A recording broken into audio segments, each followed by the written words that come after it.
ॐ स्रस्तनिबद्धनि विविलसत् गोपी सहस्रावृतं हस्तन्यस्तनतापवर्गमखिलोदारं किशोराकृति। श्रीकृष्ण भगवानको चरण कमलमा कोटि कोटि प्रणाम गर्दै ध्यान गर्दै उपस्थित भक्तवृन्दहरूमा मैले शुभ अपराह्न टक्राउन चाहेँ र आज मैले एउटा सानो जिज्ञासा यहाँहरू समक्ष राख्न गइरहेको छु।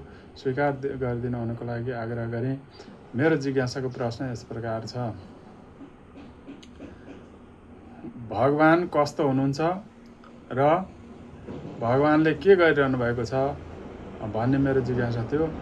त्यो खोज्दै जाँदा भागवत गीताको 3 अध्यायको 22औं श्लोकमा भगवान श्रीकृष्णले भन्नुभएको छ, न मे पार्थास्ति कर्तव्यं त्रिषु लोकेषु किञ्चन नानवाप्तमवाप्तव्यं वर्त एव च कर्मणि।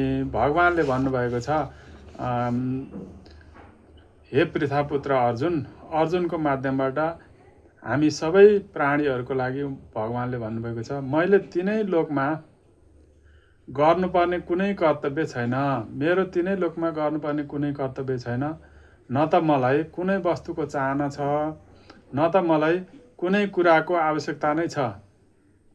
भगवानलाई केही कुराको नै आवश्यकता छैन भनेर भगवानले भन्नुभएको छ।